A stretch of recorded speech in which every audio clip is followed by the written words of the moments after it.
I was very little when this happened to me. Despite my age, it was one of those memories that I will never forget. We had just moved into a new house, in a new city. The house was fairly large, 2 stories with 3 bedrooms and 2 bathrooms. It was about as old as the town itself, which was over 200 years. Me and my parents had finally finished unpacking and setting up my room, and 6-year-old me was sitting on the floor and playing with the stuffed bunny when I heard a soft tapping on my window.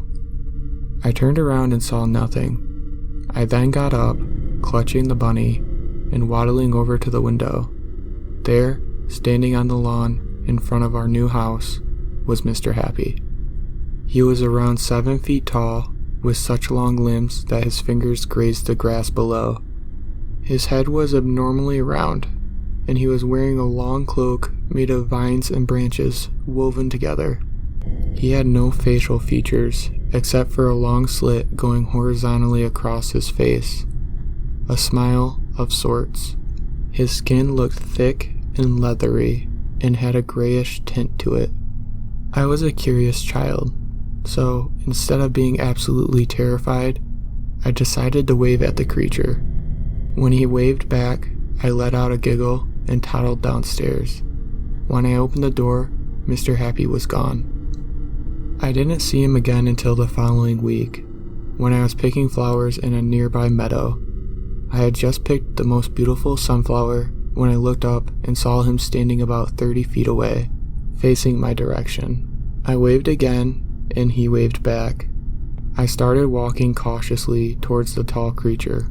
He didn't move.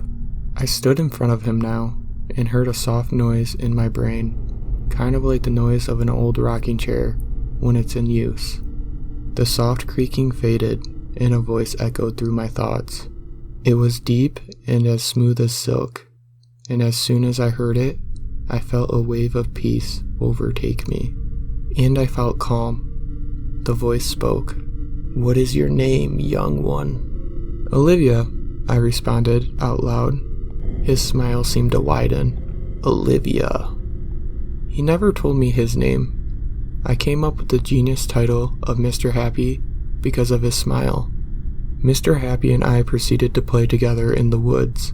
He would make me crowns made of daisies and bring me dolls made of sticks. I never remembered a bad time with him until 6 months after moving in. "Child, I need to ask you something." We were sitting in the tall grass of the meadow, and he was braiding my long hair. He finished and tied the end with a piece of straw. "Yes, Mr. Happy?" I asked him, looking at him. "I wanted to wait longer, but I'm afraid I cannot. I will not be able to survive much longer if I don't ask you this favor." I cocked my head in confusion, signaling him to ask. "I need to eat. See, I am unable of hunting for my own food. I need you to bring me food." I thought nothing of this. Why had he waited so long to ask? "Don't worry, Mr. Happy. Mommy is making spaghetti tomorrow. I'll bring you some." I flashed him a bright, innocent smile. He shook his head. "No, you don't understand. I don't eat food like yours. I need you to bring me animals." Again, the thought didn't faze me. I nodded. The next day, I was in the meadow when I saw a cute little bunny that reminded me of my favorite stuffed animal. I had always attracted animals. I squatted down and urged the bunny to come to me. The little thing obliged and hopped over. I picked it up and called out Mr. Happy's name. I felt a presence behind me, and I turned around. I smiled at Mr. Happy and handed him the bunny rabbit. The small creature suddenly started panicking, and one of its claws scratched my arm. The wound started pouring blood. The amount of damage that small thing did was incredible. Mr. Happy suddenly became enraged, and I felt the atmosphere around me change. He yanked the creature out of my arms and grabbed its head with one hand, and its little tail with the other. With a quick move, he tore the rabbit in half. Entrails spilled out of both parts of the body. and Mr. Happy's face was covered in blood. He became his normal, calm self again in an instant, and for the first time, he opened his mouth. All I could see was pure black in the gaping hole that overtook his features. He dropped both sides of the carcass in the hole and closed it again. The wound was still bleeding, but I paid it no attention. I was too horrified by what my best friend had just done. He reached out for my arm, but before he could inspect the damage, I tore off towards my house. I didn't stop running at full speed until I was in the kitchen and in my mom's arms, bawling. My mother asked me what happened, and I told her everything. About meeting Mr. Happy, about giving him the rabbit, about the brutal killing of the poor thing. Of course, she didn't really believe me, but she was still scared that there was someone stalking me or something like that.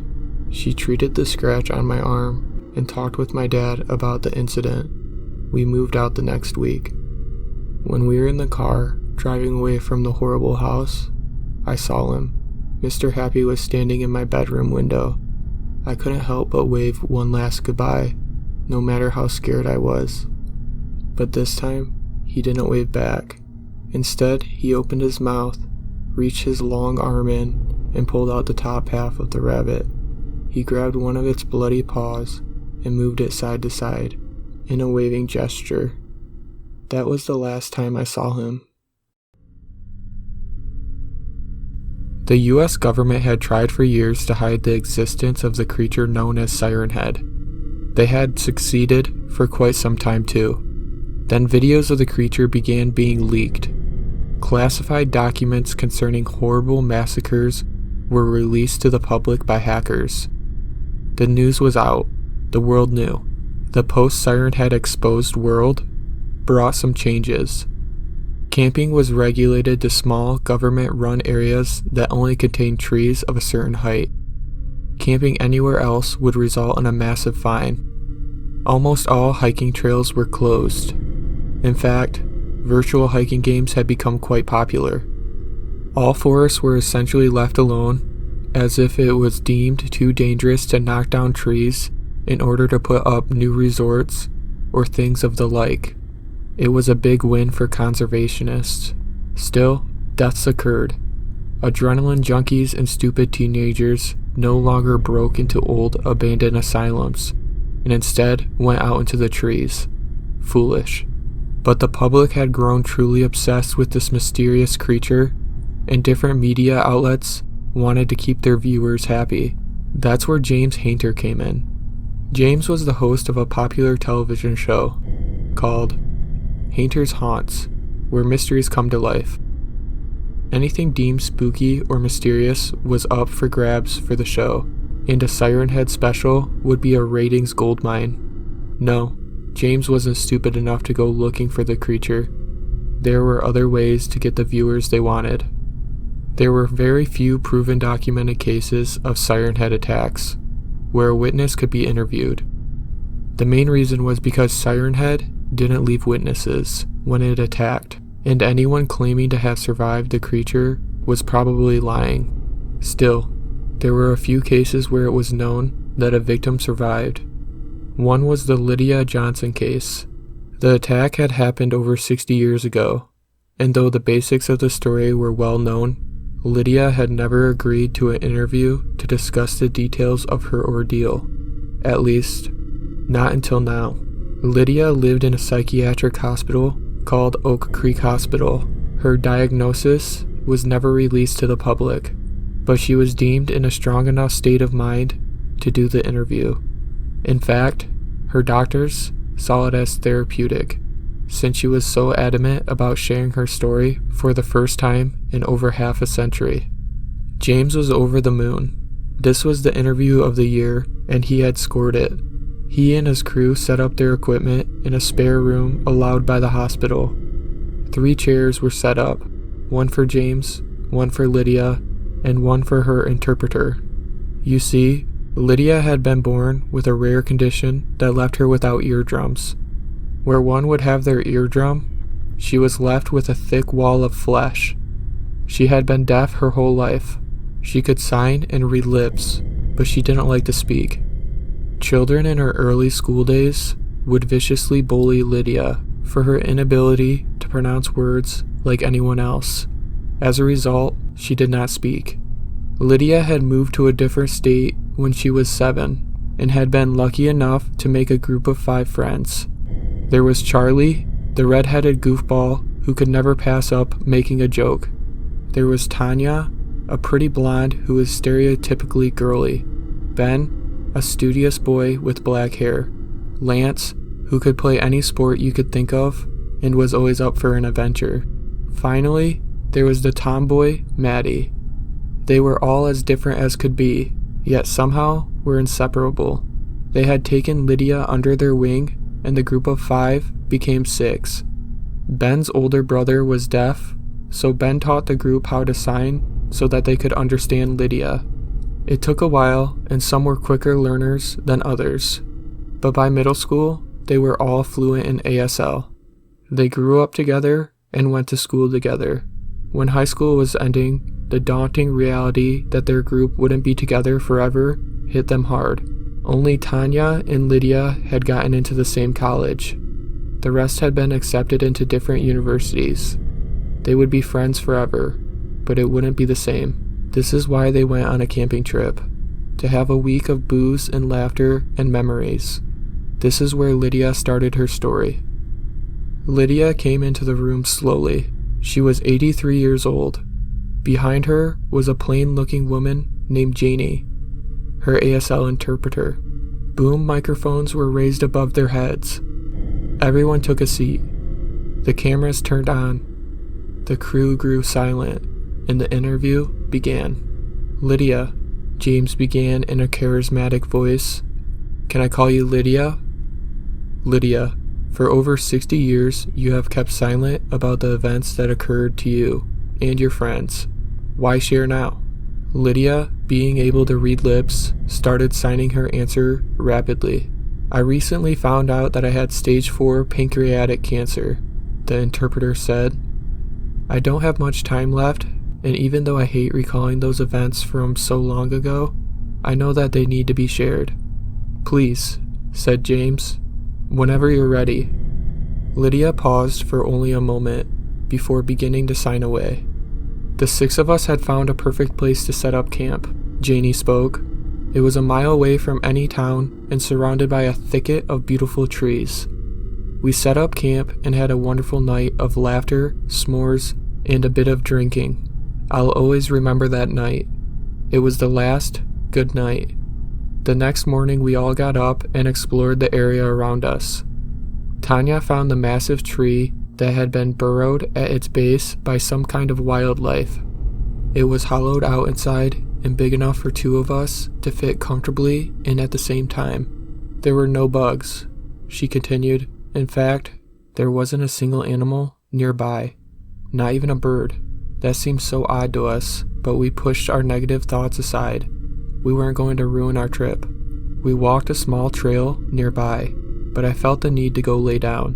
Something smelt bad, like rotting flesh.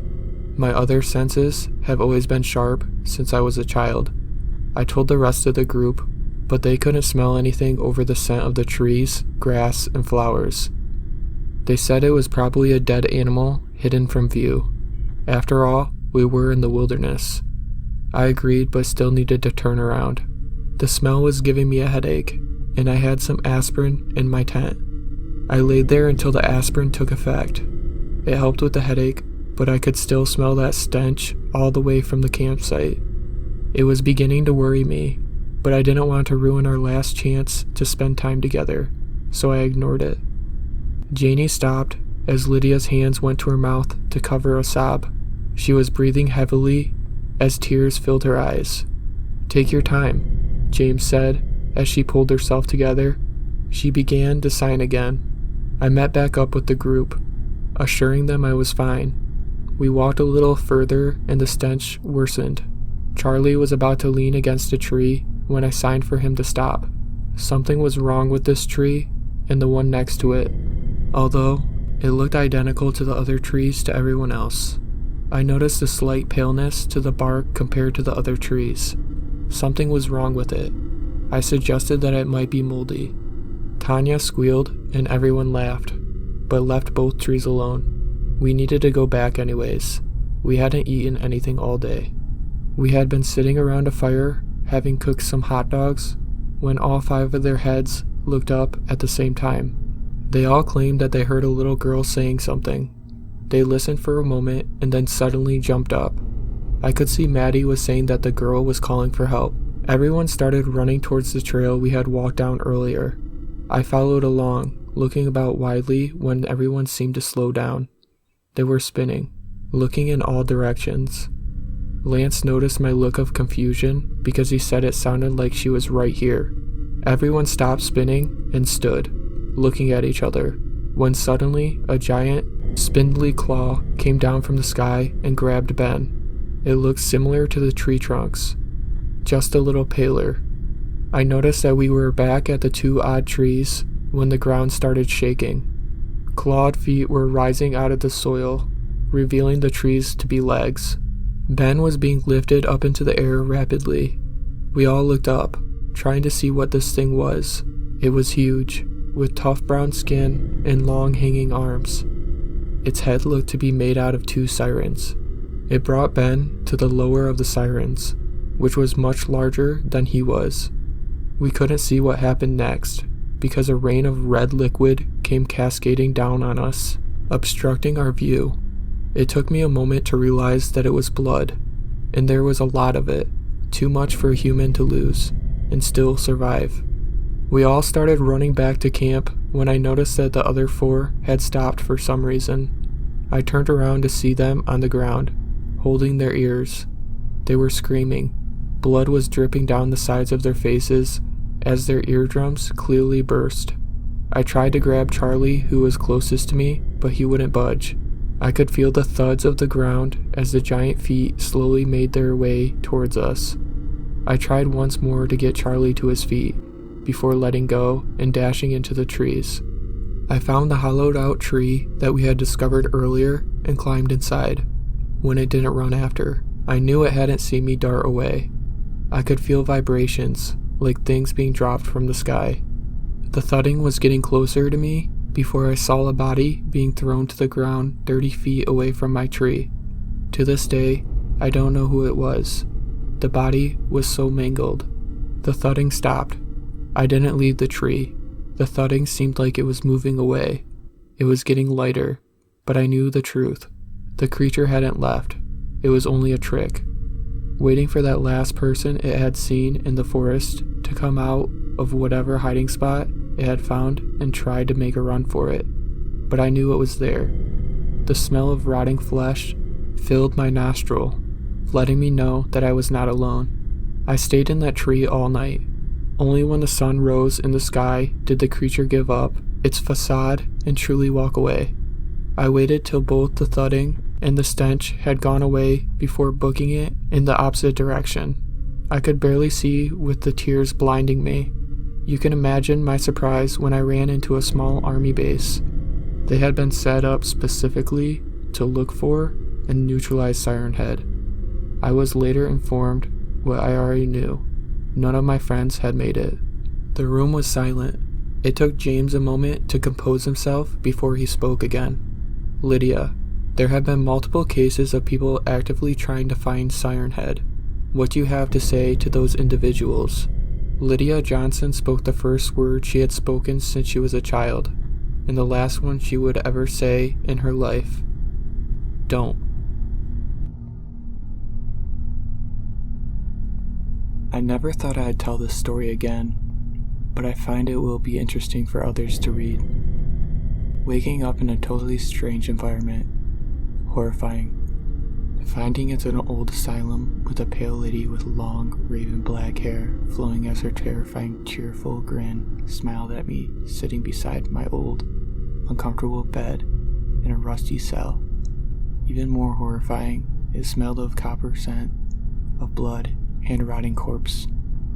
"You're awake, dear," she cheerfully said with her bright red eyes staring through me. "Where am I? Who are you?" I said in shock, and quietly before she cut me off, "Enough!" I looked around the room as I sat up with a pounding headache. It felt like I was being stabbed from the inside of my head. I saw my friend, whose name I will not state for privacy reasons, but we'll call him Zach. "Why is my friend here too? What are you going to do to us?" I almost yelled at the vampire-looking lady. "Do not fear, miss," she almost mumbled while smirking, two small fangs poking their way out. "Follow me. Both of you must be starving." We looked at each other and reluctantly followed the creepy woman. She was slender with a black nurse uniform on. Why was it black though?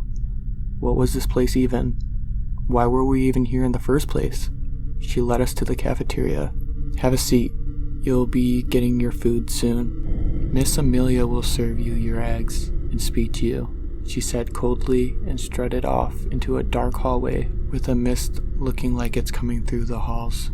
And then a door closed.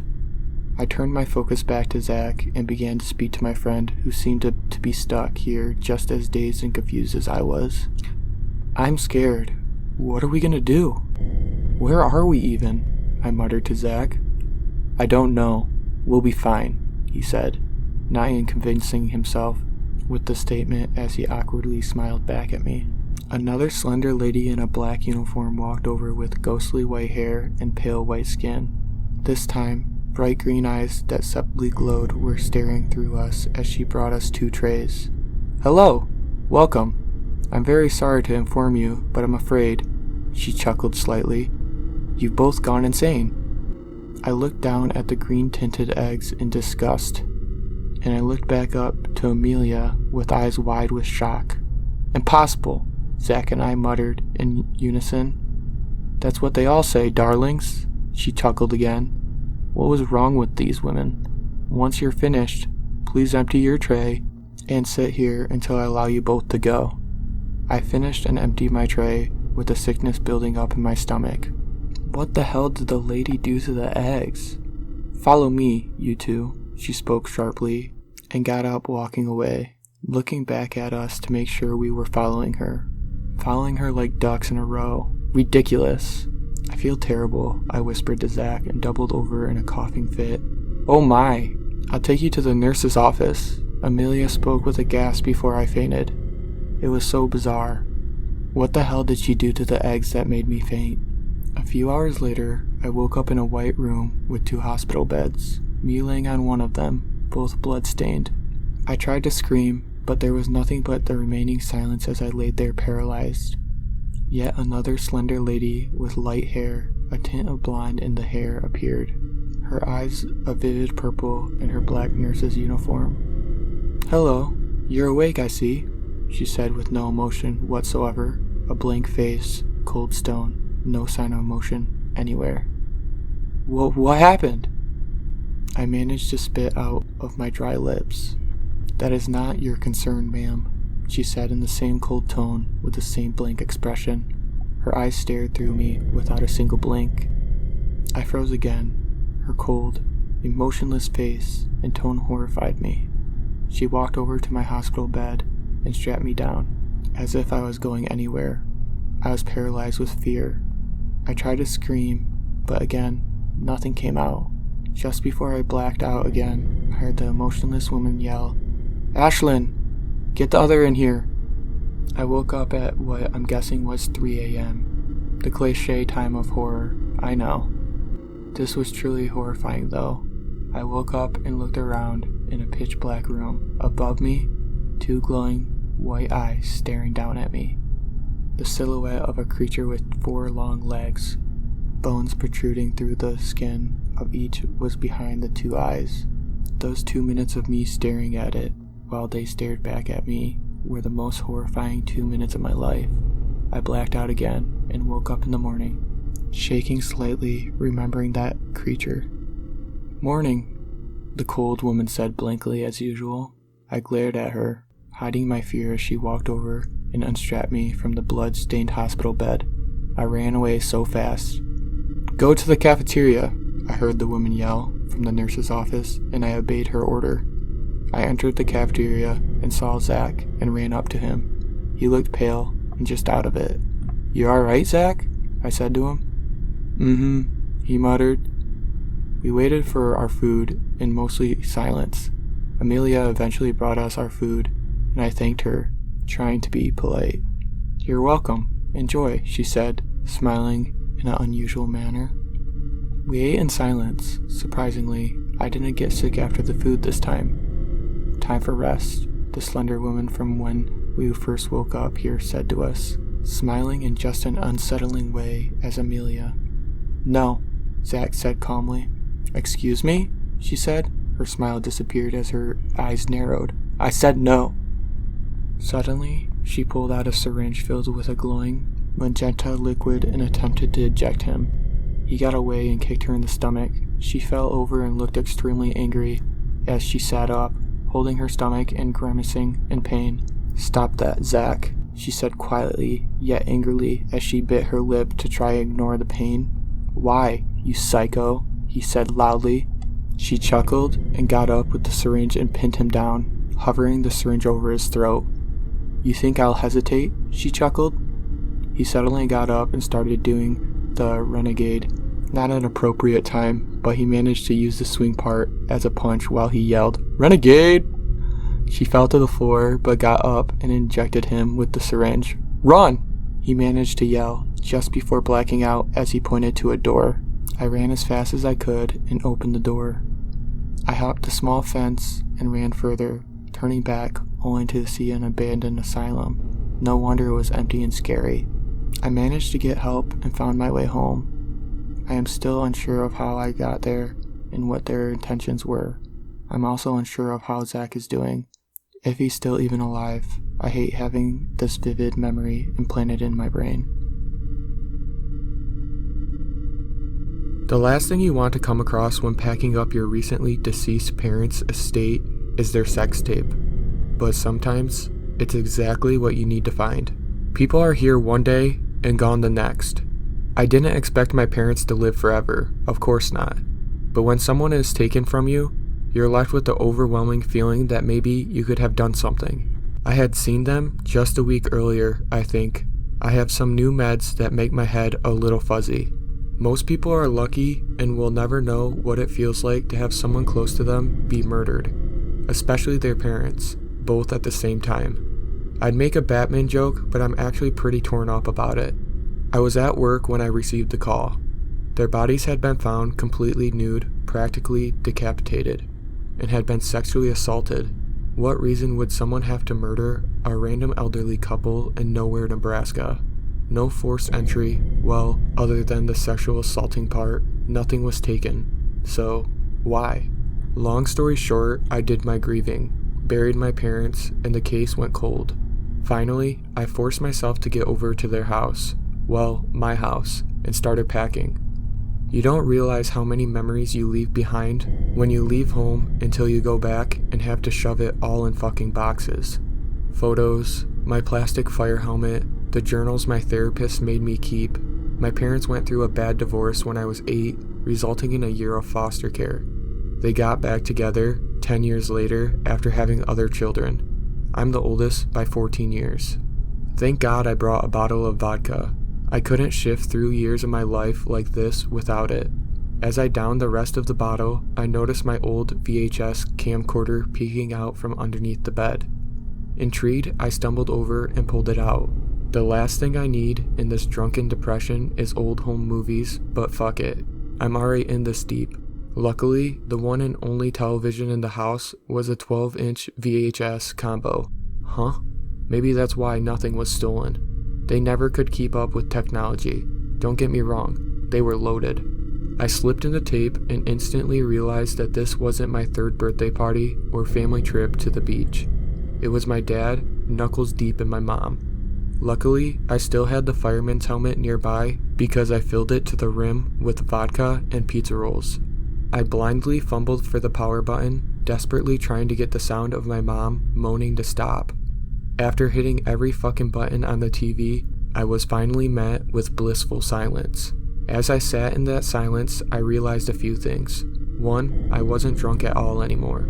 2, this video was recent. White hair and wrinkled bodies. Last, the most confusing part of this nightmare. Someone else was filming it. As I sat there trying to make sense of what I had just witnessed, I had the earth-shattering realization that this had to be the person that killed my parents. Who could my parents have trusted enough to film them having sex? It was Pornhub quality. Maybe there's a clue to who this person might be. This may be the only evidence to help catch their killer. But what was I going to do? Take a video of my parents going ass to mouth down to the police station? I need real evidence.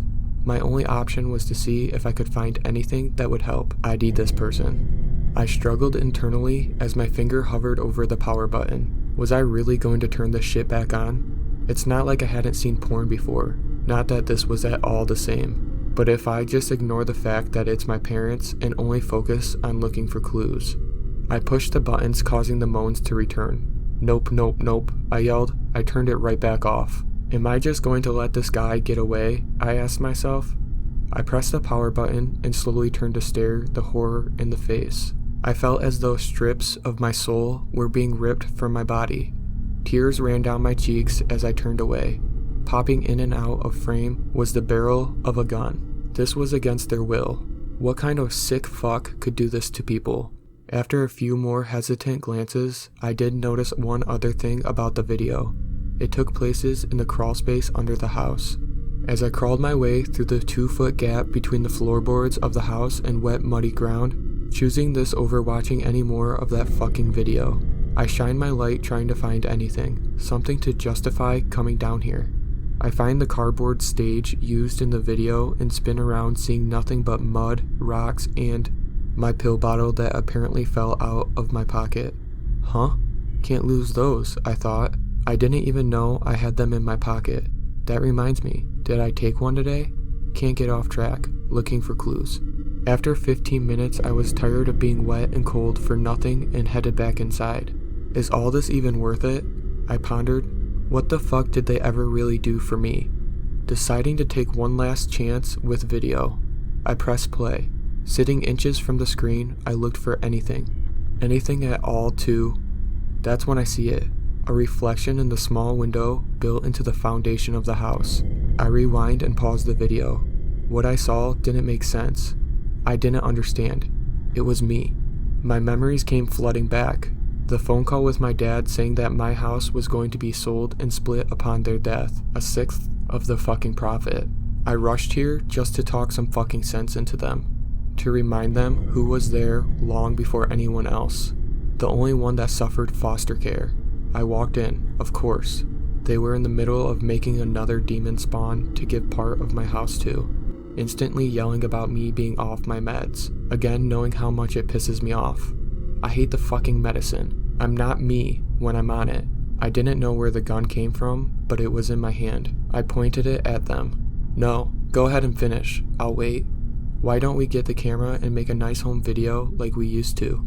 Down under the house so I don't have to move your bodies after I gut you. We were under the house and I filmed my parents before I killed them. It was me. I did it. They were nothing but cattle to slaughter. I'm an adrenaline junkie. I suppose that's a good way to start this. My thoughts are a bit jumbled, so you'll have to bear with me. Chasing the high is how I spent all of my time. I'd skip out on bills if it meant I could afford going to one of the escape rooms in the country I hadn't been to yet. That was my biggest hobby for a time. Skydiving and other daredevil activities had stopped working a long time ago. They are always the same thing. If you've done it once, you've done it a million times. Escape rooms, though, they had a new puzzle to figure out each time. I guess it was only a matter of time before I'd grow out of that as well. At the age of 23, I discovered urban exploration. In my mind, this was basically the same thing as an escape room, except there aren't any actors. The dangers of being caught and fined only fueled the fire in me more. I made it my mission to find and document spirits. Of course, this was better in my head than it did in execution. Try and try, I might, but I couldn't find anything worth sharing with the world. Name almost any haunted place in the United States. I've been there. Found nothing and went home with doubts. Sure, I have some stories. One time I fell into an open elevator shaft and caught a rusted wire to save myself. It sounds cooler on paper, I promise. Another time I heard footsteps and voices on the floor above me in an abandoned asylum. Ran up and was met with another group. Disappointment isn't a strong enough word. Up until recently, the scariest encounter I ever had was stumbling upon a deranged homeless man who chased me out of an old farmhouse with a knife. That one revived my interest for a time, at least until I realized the odds of something like this happening again was slim to none. If you couldn't tell, I had a bit of a problem. Some would call me insane. For this reason, I had no friends, and my family avoided me like the plague. That was okay. I understood. My life is a lot to keep up with, so I stay busy either way. Well, I guess I did have one friend, even though I had never met him in person. We got to know each other through an urban exploration forum. If you thought I was obsessed, this guy brought it to a whole other level. His name was Derek. After a few interactions, we gave each other our real-life phone numbers and kept each other updated on our findings. This guy had the lowdown on everything. He knew of places Google didn't even know about. I lost countless jobs due to this lifestyle. It's tough finding an employer who won't get mad at me for leaving days at a time with no warning.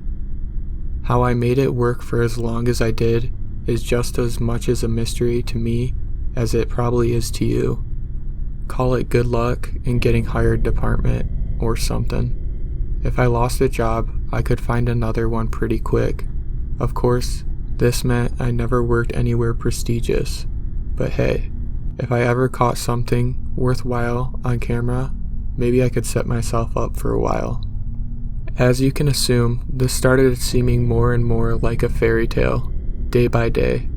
My belief in the paranormal had dwindled to near absolute zero. I went a while wondering what was next for me.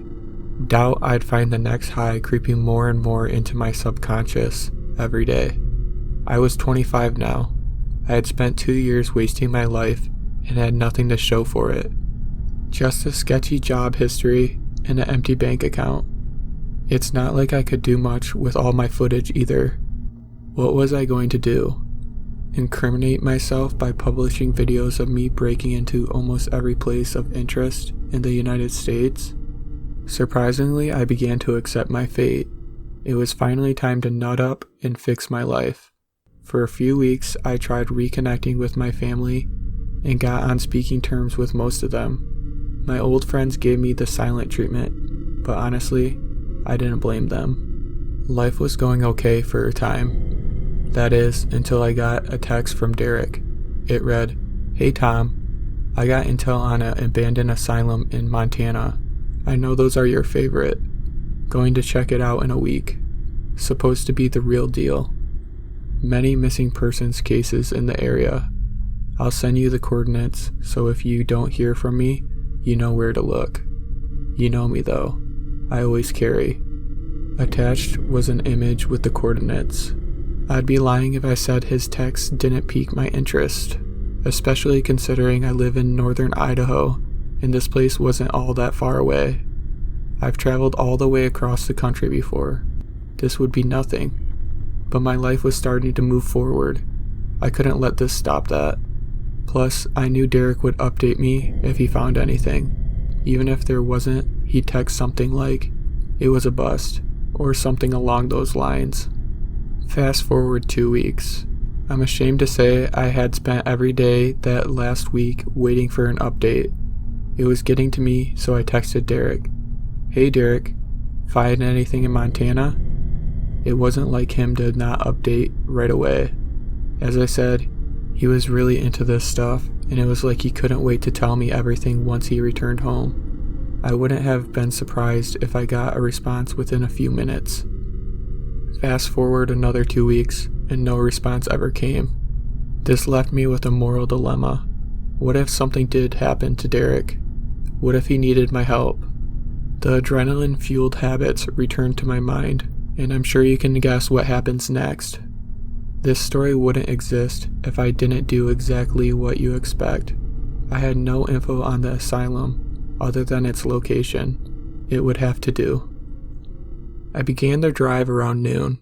I'll spare you the nonsense of my driving excursion, considering I was held up a number of times by different annoyances. I arrived at 10 p.m. It was completely dark, just the way I like it. Arriving, it was a one-way in, one-way out road. That was roughly 5 miles, if I had to guess. The place was eerie, to say the least. This place was decrepit. The windows were still intact, surprisingly. It was 6 stories. The asylum was massive. Pulling into the giant gravel parking lot, there were no other cars in sight. Okay, so maybe nothing happened to Derek. His car would still be here if he was, right? There was always the off chance he could have hit his car, but considering the desolation of the surroundings, there'd be no point. I grabbed my camera and began my walk. Reaching the steps, I felt a chill. How I miss that feeling. It's always worth checking if the front door is accessible. A lot can be told by whether or not front doors are unlocked. If they were unlocked, it could be a hotspot for locals. If not, it could be moderately patrolled. The giant double doors swung wide open without a budge. I was instantly hit with the smell of rot. This wasn't just normal rot. Trust me, over the past couple years I had smelt it all. This was putrid, like iron mixed with literal shit. Naturally, it was dark, but my military-grade flashlight lit the place up like it was daylight. My handheld Canon also had night vision, so seeing was no issue. In the main room, there was a front desk and 3 hallways, one leading straight and the other to either side of me. Odd. Usually there would be stairs here, but judging by the outside, this building could be older than any other I'd explored yet. I couldn't wait to see what I could find. Figuring the front doors were placed dead center, I decided to flip a coin. Heads, I'd go right, tails, I'd go left. I fished out a quarter and flipped it. Missing the catch, the quarter bounced off the ground. The sound echoed down all 3 hallways. It seemed to never end. Once the sound reached what seemed to be forever away, the sound started echoing back towards me. I'm no expert, but this didn't seem right. I was then smacked square in the forehead by something. It stung like hell. I heard the quarter again hit the ground. What the hell? Did the quarter just come flying down the hallway and hit me? No way it could bounce at the velocity I was hit with. Not that the former made sense either. Anybody with a logical brain would have left right then and there, but I was intrigued, not scared.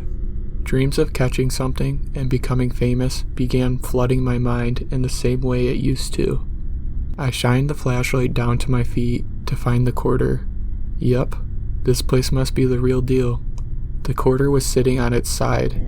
I don't know the odds of that happening. I've never seen that before. I thought for a second. If I was hit in the forehead while facing forward and going forward was never an option, something really wanted me to go that way. If I was going to catch something on film, that would be the way to go. Forward I went. I walked about 100 yards when I came across stairs leading up. The building really was bigger on the inside. Maybe literally because there was still a lot of hallways to go. I ascended the stairs and reached the 2nd floor. Looking back, I don't know how I didn't find it odd that the building was 6 stories, but these stairs only went up 1 floor. I was met with another hallway. Doors to individual rooms were littered both ways. Wheelchairs and other expected debris were littered everywhere. I decided to head right, the same direction I was heading on the 1st floor. I was curious how long this hallway really went. I pivoted to the right, and this is where things get real.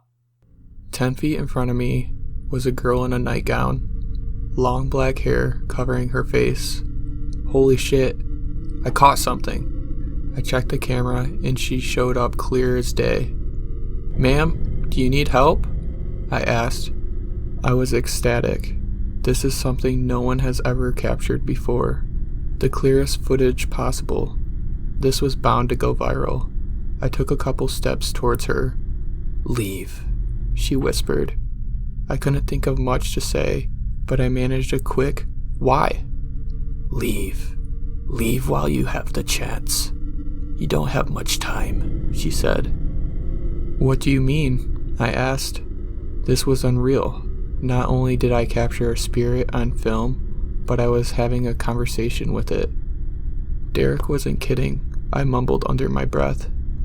"Derek didn't listen either," she instantly whispered. Wait, what does she mean? Derek didn't listen. This was everything I ever hoped for. But if the spirits here are this bold, why did Derek never say anything? I bet he was at home thinking about how to polish his own footage right now. That asshole. He was going to become famous first. I can't believe he didn't tell me about this. Money does strange things to people. In retrospect, I realize now this ideology applied to no one more than it did me. The magnitude of the situation hit me like a ton of bricks. I'm speaking to a spirit, face to face. She has told me to leave. Here I am just filming it like an idiot. Maybe I should go. I checked the camera again to make sure I was still capturing this. I was. I have what I need. Maybe I should just go. I took a step back and the woman let out a scream and ran into the room closest to her. Okay, yeah, I'm leaving. This is too much even for me. I turned around and before I could even react, I was cold clocked across the head. I hit the ground. The camera and flashlight flew out of my hand. I didn't try to retrieve them. I got back on my feet and took a few steps back. Standing in front of me was a man dressed as a surgeon. He was muscular, too muscular. This guy made Arnold look small. The look in his eyes was crazed to say the least. In his hand was a giant knife. I turned around and continued down the hallway as fast as I could. I could hear him running, trailing behind me, but he seemed to be slower than me. I ran for what seemed to be ages, until I came to a cafeteria. It was what you imagined it to be, large and open. I'd be trapped if I stayed, but I couldn't turn around now. The surgeon was still stomping his way down the hallway.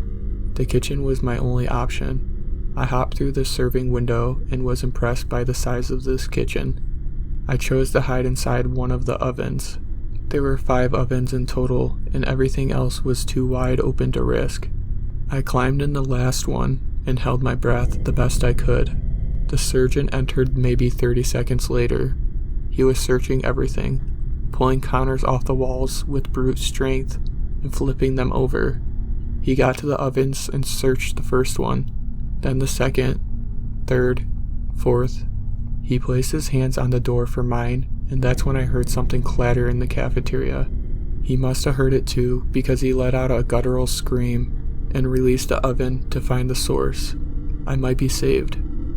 I waited about 5 minutes before I finally climbed out. I don't know what the sound that spared my life in the moment was, but I wasn't going to stand around to question it. I creeped back to the haunting hallway and walked as lightly as I could to find the stairs. I was going to get out of here, now. A long while in, I was met once again by the woman. "You need to hurry," she told me. "How much farther do I have?" I questioned. "You're getting closer to the stairs. Stay quiet, and once you reach the first floor, run. Each floor has an evil entity haunting it. This floor is the safest. The entity on the first floor is not as dumb as this one. Stay safe. There are hundreds of us trapped here. Now go." I wanted to ask her why she was helping me, but she was gone once again. I eventually saw something shining in the distance. It was my flashlight. I could start running, grab my camera that had to be near, and get out of here. I began my jog, but just as I did, I heard that scream again. The silhouette of the surgeon was on the other side of the flashlight. He was closer to it than I. but remembering how slow he was, I might be able to outrun him. I knew what was behind me, and I couldn't risk getting caught again, with nowhere to hide. I sprinted faster than I ever have in my life. His pace quickened as well. For a time it looked like I might beat him, but once I got closer, I realized the flashlight must have flown pretty far. He was going to beat me. I'm screwed. I'd have to risk juking him. There was no other option. I had never felt this kind of adrenaline before. We met at the stairs at the same time, and I went to dive down the steps, but it was useless. He caught me and slammed me on the ground. He was too powerful. He slammed a knife into my chest, and I felt cold liquid covering my torso. "Tom!"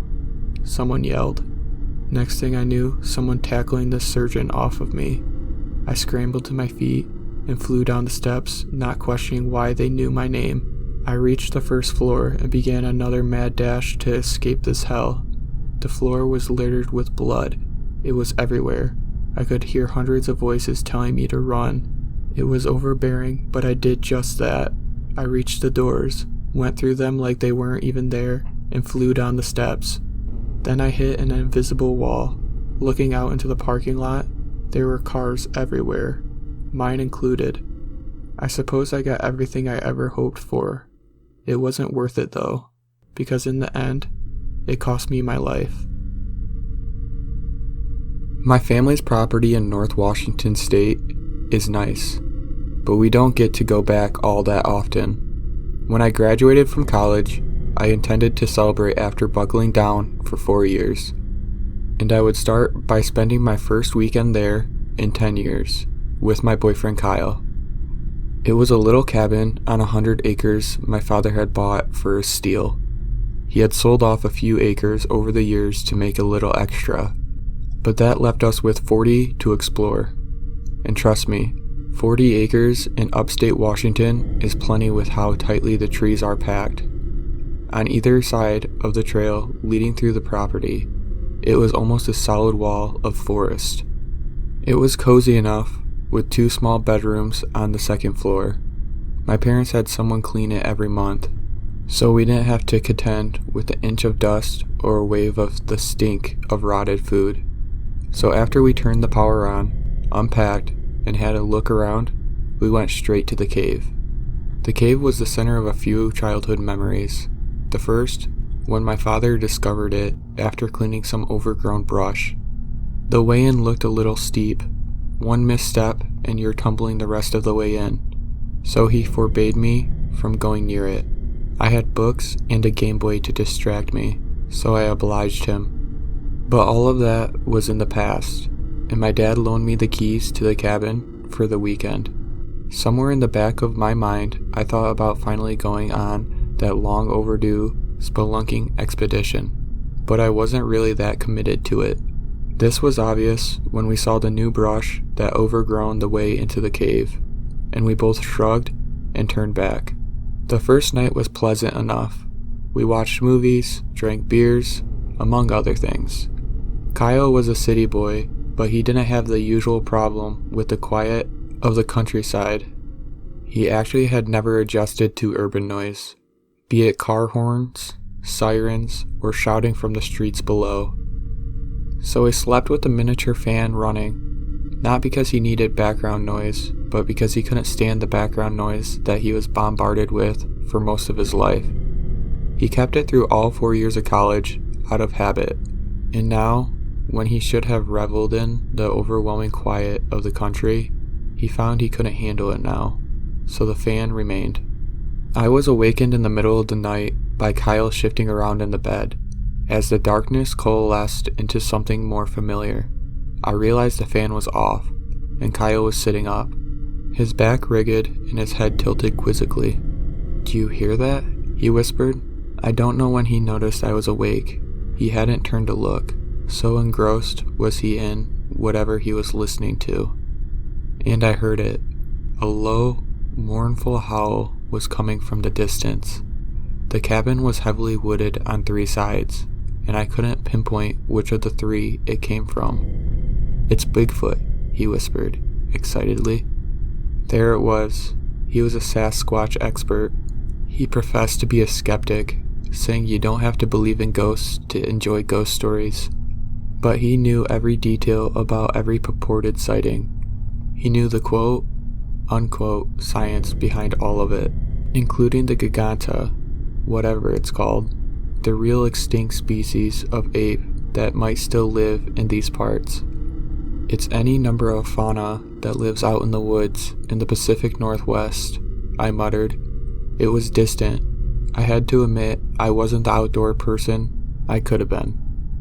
I never immersed myself in learning about the great outdoors despite easy access. I came out here as a kid and read the same books I had in the city and spent only a little less time away from them. When I accompanied my parents on nature walks, it was the whole reason I had never tried to defy my parents and look into the cave.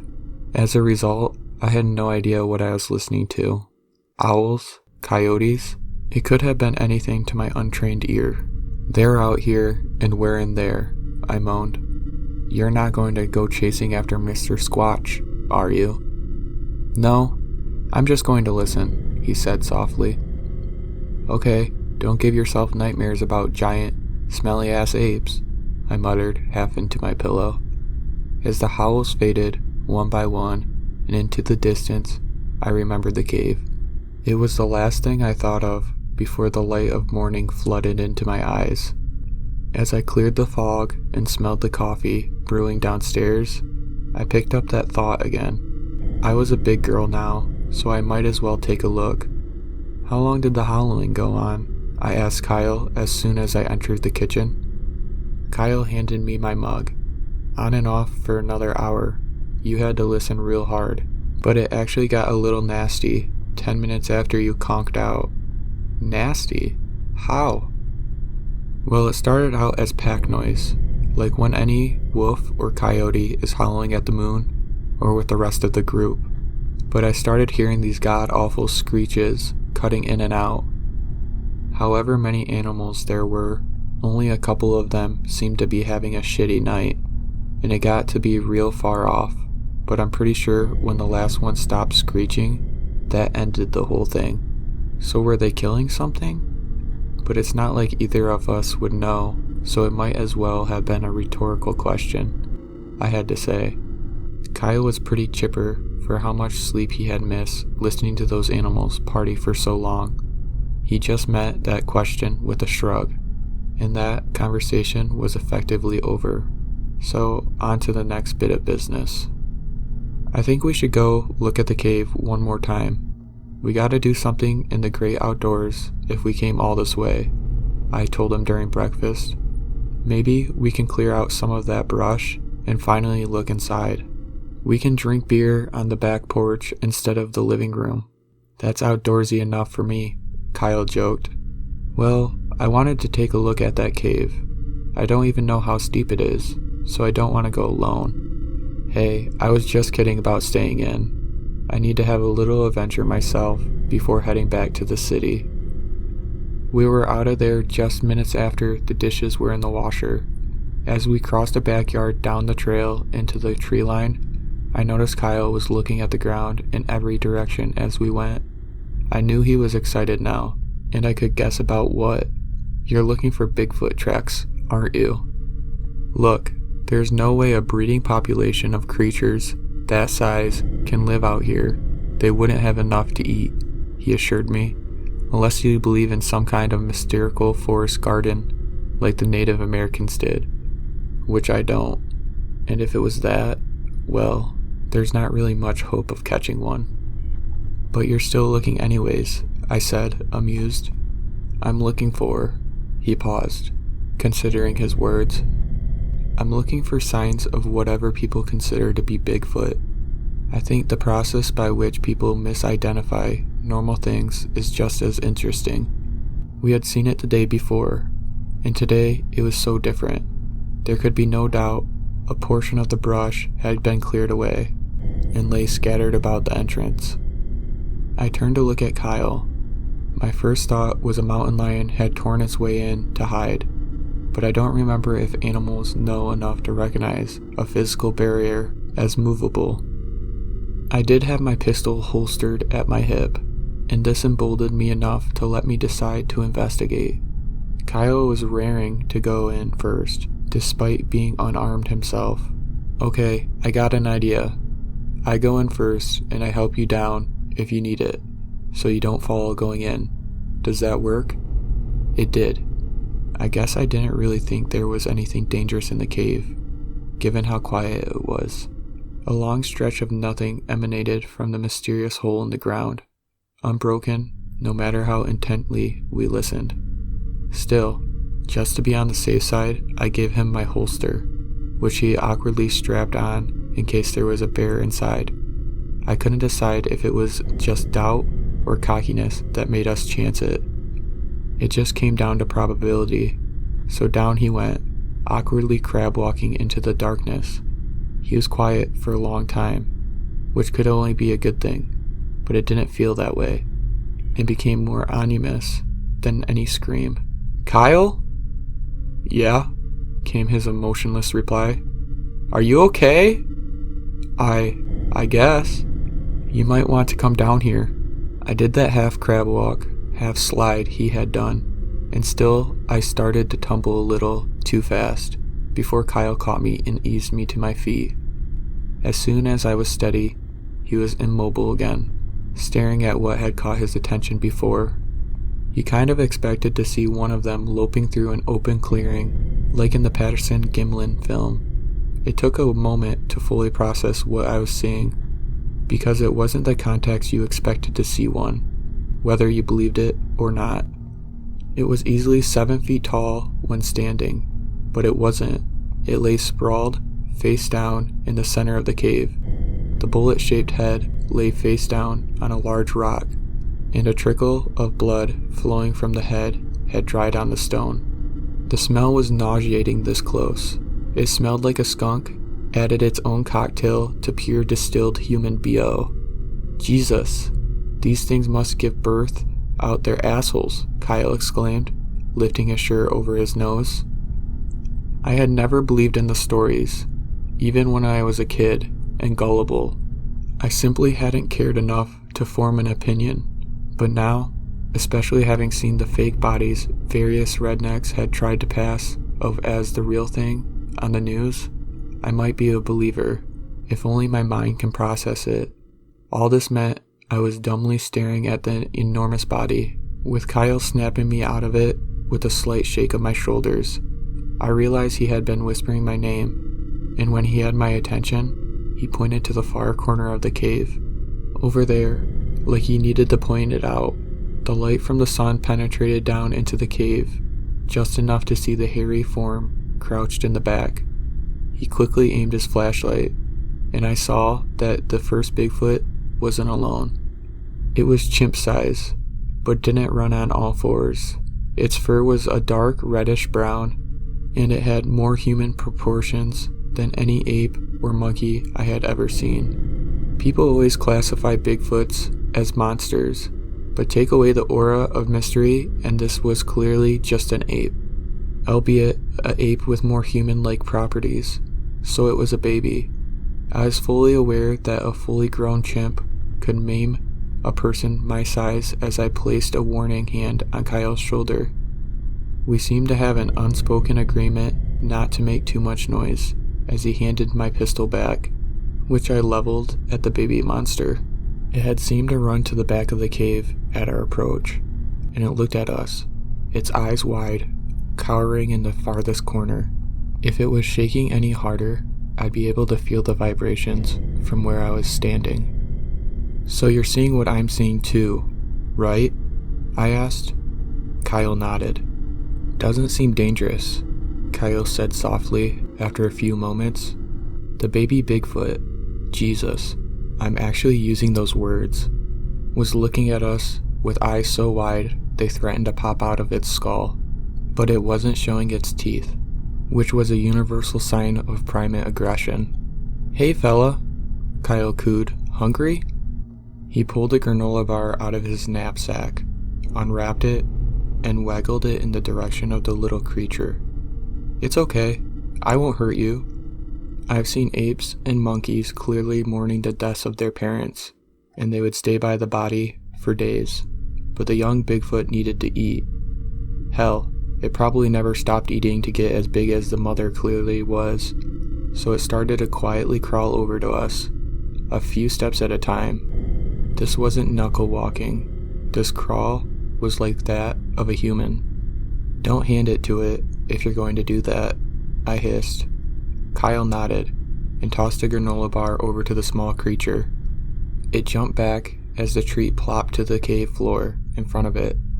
Those huge eyes darted from the granola bar to the two of us, and back to the sweet over and over again. Finally, it took a few tentative crawling steps to the food. It picked up the treat awkwardly with two hands, and ate it more like it was eating a barbecue rib. With the first bite, its eyes lit up like a little kid, and it quickly gobbled up the rest, happily opening its mouth wide as it chewed. Kyle opened another one and got on the cave floor, sitting in Indian style. "It's okay, I won't hurt you," he said. I think he just needed words to go with the soothing tone of his voice, but it seemed to work. The baby was willing to get close enough to take it from his hands, and it plopped down where it stood when it got the treat. I was too afraid to move. I knew a thing or two about primates, and even if I didn't, I would know any sudden movement or sound would be a bad idea. "Well, I think we can kiss your student loan debts goodbye," he said, never breaking eye contact with the baby. "What are you talking about?" I asked. It was a rhetorical question. I knew, because the instant I had some idea what he was thinking, I had to know how he expected to pull this off. "I mean, a real live Bigfoot?" He tentatively reached towards the baby, stroking its head. He still winced at the smell, but I was pretty sure the dollar amounts he was running through his head made it easier to cope with. "Amy, meet Smallfoot." Okay, so this was just us finding two members of an uncatalogued species. This whole thing was surreal, even taking that into account, even if you live in the Pacific Northwest. "Let's talk about this outside," he said. Kyle let Smallfoot go and helped him up the steep incline to the mouth of the cave. He only needed a little help before he scrambled the rest of the way to the top and stood there, looking expectantly down at us. It was more of a slow crawl getting back out, and the excited bounce the baby gave us as we made our way up didn't reassure me as much as it could have, even if I just accepted that it was just another species of ape instead of a monster. It brought many worrying thoughts to mind that were starting to form, and the creature grinned. It looked exactly like when a chimp or orangutan does the same thing. So Smallfoot it is. Even as Smallfoot jumped back into Kyle's arms, I was still worried. We have to, well, first of all, look at the mother. I'm assuming that was the mother. We have to act fast. "You're saying we should call for an ambulance?" I shook my head. "Look, Kyle, I know a little about apes," I said, finally voicing those concerns. "They're social animals. If we're going to take him, we have to leave now, because the rest of his group are going to be right behind us." He nodded, clearly understanding. "Don't get carsick, little fella. You'll be stinking our car up enough as it is." Smallfoot happily tugged at Kyle's hair. Kyle yelped playfully, and then sincerely, before the happy creature let go. We decided to get in the car, not bothering to pack. We can come back later for the rest of our things. As it was, I constantly looked over my shoulder. I've always been interested in apes, and after the initial shock, I was able to treat this as just another primate. I darted indoors to grab the car keys. I never took them with me while hiking for fear of losing them. In the instant before stepping outside again, I had an image in my head. I thought I would see a swarm of enormous Sasquatches charging out of the trees, howling with rage at the theft of one of their own. But there was nothing, just Kyle and Smallfoot. The baby was trying to hop over the side of the Jeep, hoping to scramble onto the roof. He was clearly perplexed at the smooth, shiny surface he was trying to scale. When Kyle saw me coming, he leaned down and opened his arms. Already, The baby had bonded enough with him to leap in that prompting. "This little fucker's even heavier than he looks," he sighed. Kyle ended up having to open the back hatch and then getting in the front passenger seat. He called Smallfoot to come join us, and the baby quickly jumped through the back hatch and over the passenger seats. I wondered if the speed with which Smallfoot had come to trust him was tied to its intelligence. Was this an animal that understood when you said you wouldn't hurt it? But the scientific analysis could wait for later, as I practically tossed myself into the driver's seat. I turned the key. Nothing. No clicking. No sputtering. No flickering of the dash lights. Completely dead. Kyle looked at me, and then got out and inspected the car. No signs of sabotage. I kept up with all the maintenance, including a brand new battery. When Kyle told me he couldn't find anything wrong, my stomach sank. "I think we can put him in the laundry room," he finally said.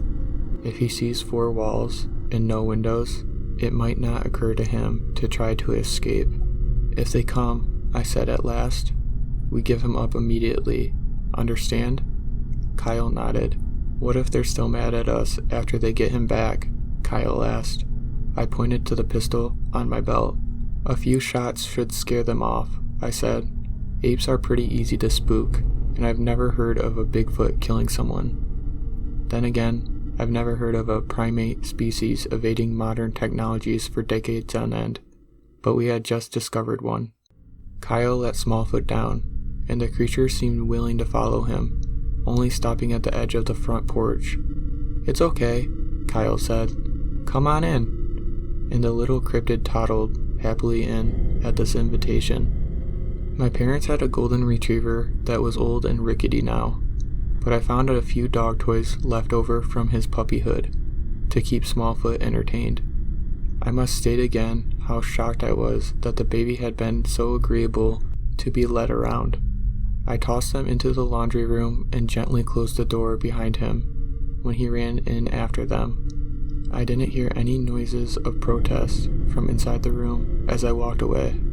Kyle was on the phone with his insurance provider to call for a tow.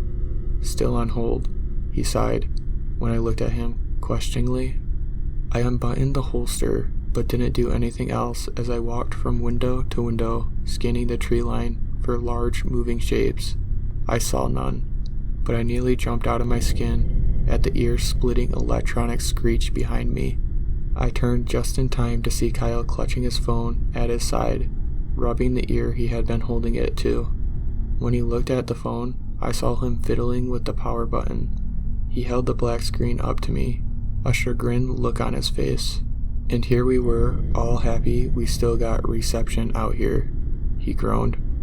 My witty reply was cut short by all the power going out at that instant.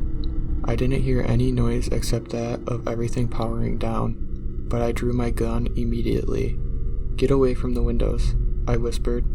Kyle, to his credit, did not argue, and slid behind the kitchen counter. I had served 2 years in the Army Reserves, which was enough to make my boyfriend think I knew what I was doing. I watched the windows closest to where the power line connected. I hadn't heard any sounds of a giant ape ripping it out of the wall, but better safe than sorry. "I'm letting our little friend out of the room, okay?" I whispered. "Do you think they're here?" Kyle whispered back, unseen from his hiding place. "I don't know, but I was thinking about something you said earlier, namely about how strange it was that there was so little evidence for their existence when this little one had so willingly come with us." I crept over the door to the laundry room by the kitchen fridge and slowly opened it. Smallfoot was different now. He had a quizzical look on the remarkably human face, and he seemed to be listening for something, with his head tilted. And the howl from last night came. That long, bang howl. It was no coyote, no bear, no mountain lion, or anything we know for sure to be trolling in the deep forest.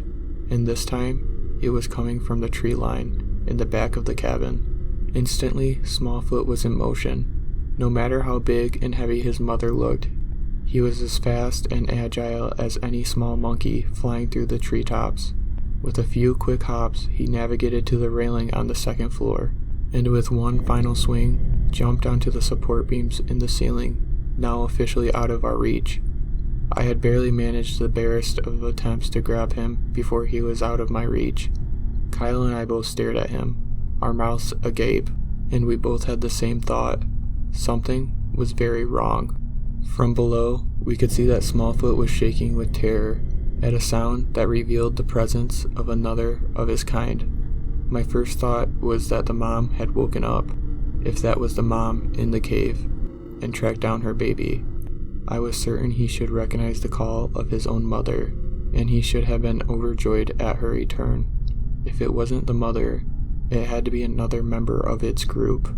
And so, I resumed my patrol from window to window, and the second time around, looking out the back door, I expected to see it suddenly standing with its face pressed against a window or a door.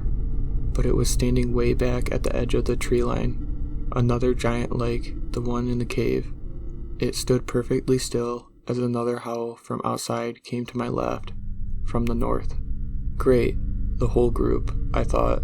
My heart was pounding. But despite the obvious strength these things had to have, I took solace in knowing they were dumb animals, and I was armed. Kyle had taken some initiative and sprinted up the stairs to the edge of the railing overlooking the living room. This was as close as he could get to Smallfoot, and there he stood, trying to coax the terrified baby Sasquatch down from its perch. But it gripped the beam so hard, I half expected it to crack. I spared a glance back over my shoulder to see this, and when I looked back through the back door window, I half expected to see the Squatch's face pressed against the other side. It was closer, but it was still slowly crossing the backyard. The way it moved its head was very ape-like, but the cautious gait it had adopted, holding its hand at waist level, was startlingly human. It looked right at me as it paused again, tilting its head again. It opened its mouth wide, showing flat teeth but enormous canines, and grunted loudly. It kept its distance. It was trying to intimidate me by showing its teeth. There wasn't any place in the cabin I could hide that something that big couldn't tear down, so I did the only thing I could think of. I grunted back, baring my teeth as well. It paused and looked back at the trees. There was movement, much faster than the creature approaching our cabin. A shadowy blur darted through the foliage, as large as the one approaching the house, before disappearing. I was half a mind to shoot through the glass, but I hoped these things were dumb enough to touch it once without breaking it, and amused they couldn't. I knew from experience windows were a lot harder to break than movies would have you believe. I didn't dare take my eyes off the approaching giant until something occurred to me, and I whirled around to look at the front door, which was directly across from the back, in time to see another Sasquatch hurtling its fists toward the glass in the window. Before I could turn all the way, aim, and fire, the enormous fist struck the glass, and the Bigfoot howled in pain, clutching its smoking hand, and all of a sudden, I felt disoriented, and a strange tightening sensation of my forehead threatened to topple me. But as I gained my bearings, I thought I saw the statue of Shiva in the Hindu shrine on the east wall glowing, and a crucifix by the front door doing the same. My mother was a Catholic and my father was a Hindu, and they had a happy marriage despite the differing faiths. I remembered then that both this cabin and their home were blessed by a Catholic and a Hindu priest before they moved in. A crazy thought entered my mind as the world finally righted itself and I tore up the stairs. Taking one last frantic look out, I barely registered both creatures at either side of the house, fleeing for the tree line. I looked past the railing to Smallfoot, still gripping the railing, and still shivering in terror. Even as I did this, the calls started again. This time, instead of a long, sustained howls, there were short, barking grunts that were no less painful to listen to. I went into the bedroom where Kyle was hiding and shut the door behind me. Not that it would matter. I thought he did a smart thing, hiding without trapping himself in a cramped space, like the closet or under the bed. He simply lay against the side of the bed, away from the window, so that he would stay out of sight. As I dove to join him, I almost hit the ceiling as I heard pounding on the other side of the house. But by the third strike, as I hunkered down next to him, I heard another scream of pain. "They can't get in," I whispered. "They sound like they're doing their damnedest," Kyle hissed back. "Everything you said about how there would have to be more evidence if they were real," I continued, still whispering. "You were right. Maybe there's no evidence, because they aren't of this world. Maybe they can be dumb animals and spiritual at the same time," Kyle whispered. "It's why they've never been caught."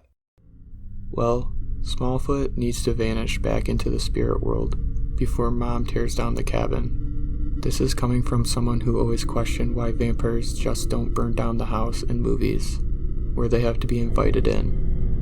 "We have to get that little bastard out of here," Kyle finally agreed. "I say we open the door and scare him off. Maybe fire a warning shot his way. Anything to get him back into the loving arms of his mommy." "I'm not so sure they're loving arms," I finally said, "and opening the door might be a very bad idea." "What exactly happened down there?" Kyle asked, and I had filled him in as quickly as possible. "And you think opening the door is a good idea?" he hissed. "Remember how Smallfoot wouldn't come in until the instant you invited him? Do you think that's just a coincidence now?" He harumphed, before leaning back against the bed in frustration. "We were going to be rich," he groaned. "But we came up with a plan. If you ever endlessly second-guess a horror movie, calling the characters idiots even if it's one where they don't even know the killer exists, you're going to disapprove. But there was nothing we could think of that didn't involve some huge risk. The safest thing would be to try and outlast that, but that's assuming whatever power blessed this house could hold out indefinitely. And the Squatches were not giving up on their periodic pounding on the side of the house. Striking the glass didn't work, still producing the strange feedback sent them running. But again, we weren't going to batten down for a long siege. We were going to end this.